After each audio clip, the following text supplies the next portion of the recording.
The Lord be with you. And with your spirit. A reading from the Holy Gospel according to Matthew. Glory to you, O Lord.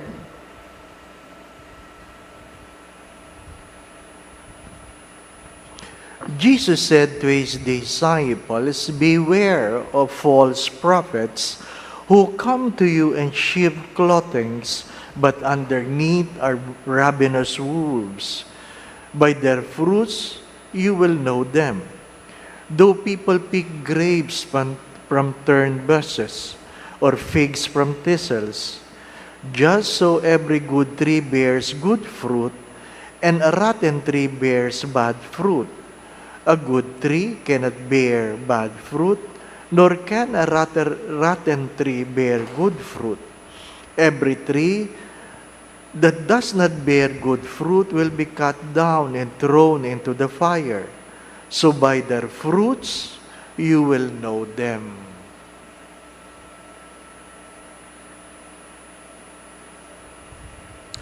The Gospel of the Lord. Praise to you, Lord Jesus Christ.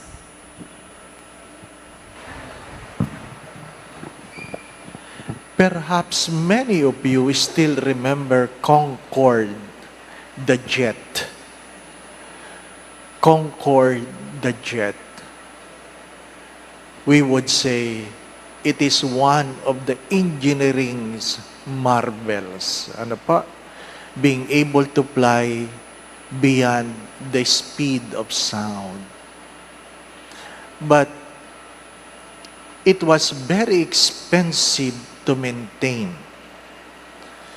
Even Britain and France has to shoulder the expenses just to keep it flying. Just to keep it flying. And they shouldered the expenses for 40 years, knowing that their money will never return. 40 years.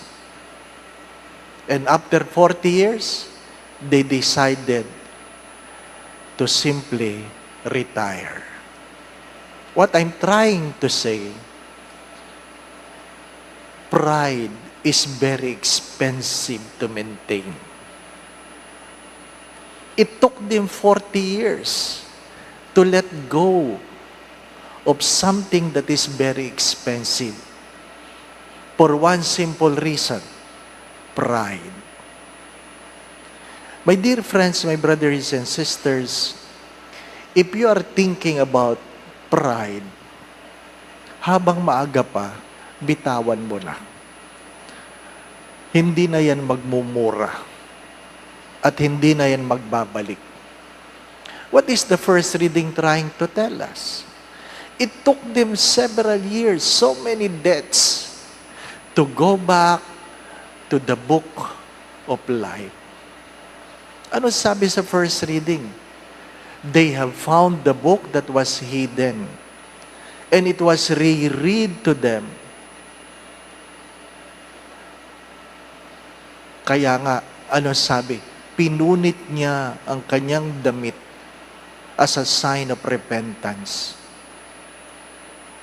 Why? Pride. Pride. Masarap yung fried chicken, no? Lalong-lalo na yung balat. Kahit bawal, di ba? No? May nabasa ako kaninang umaga, na-realize ko, hindi pala nakakataas ng blood pressure ang lechon. How I wish it is true. Diba, ano? Kasi nung nakakita ako ng lechon, hindi naman tumaas ang blood pressure ko. Ang nakakataas ay yung buto. Sabi, bakit nakakataas ng buto? Nakakataas ng blood pressure ang buto na lechon? Kasi nung nakita kong buto na lang, tumaas ang blood pressure ko. Na hindi mo man lang nakain, di po ba? Ano ibig ko sabihin? Ang karamihan na nagdudulot ng sama ng kalooban ay yung sarili mong kalooban. Hindi yung iyong kinain. Hindi yung kinain. Pride. destroys a person. Pride destroys a person. My dear friends, whatever you do, what is the gospel trying to tell us? Test the fruits. Test the fruits. Today, we are celebrating the memorial of a simple saint, a modern-day saint. Anong sabi ni Maria Jose Escriva?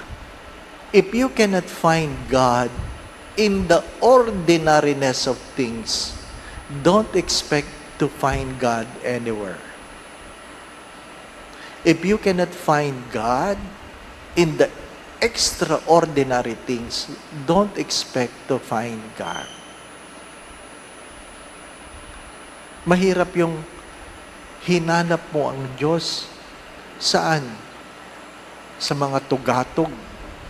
Sinabi na yan ni Elijah, wala ang Diyos sa maingay na nakulog, na earthquake, ng ulan, ng baha. Nasaan? Nasa simpleng bulong ng hangin.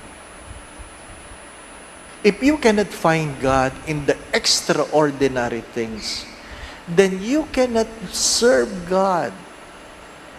Opus Dei means the work of God. There is no work of God if you cannot be humble in the things you do. Ano sabi ng santo? Not all works in the church is a work of God. Not all works in the church is a work of God.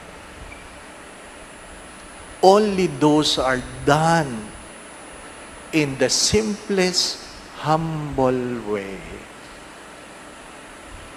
The moment you work for God and think of yourselves, then it becomes your work and not the work of God. Not all giving are works of God. Only those who give humbly, simply, secretly are a work of God.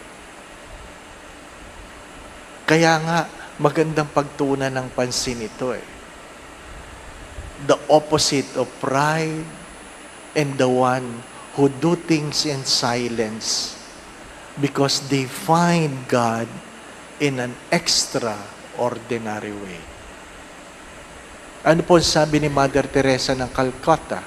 We are not called to do extraordinary things, but to do ordinary things with extraordinary love. My dear friends, my brothers and sisters, mahirap talaga yung naglilingkod ka na naghahanap ka ng palakpak. Mahirap talaga yung gumagawa ka ng mabuti dahil umaasa kang ikaw ay susuklian. Mahirap yung mayroon kang ginagawa dahil gusto mong ikaw ay pinapansin.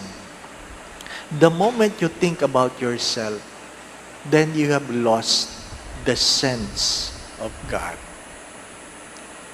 The simple saint says, do ordinary things by finding God in an extraordinary way. Amen. Again, my brothers and sisters, keep this in mind. Pride is a very expensive thing to maintain. Sometimes you lose your money, you lose your health, but you might lose your soul. Let go. Let go. Walang namatay sa pagiging mapagkumbaba. If you think of the work of God, you can never have pride and work of God at the same time. Remember that. Not all givings are givings in terms of work of God. Not all works in the church are work of God. Only by those who do it with an extraordinary humility.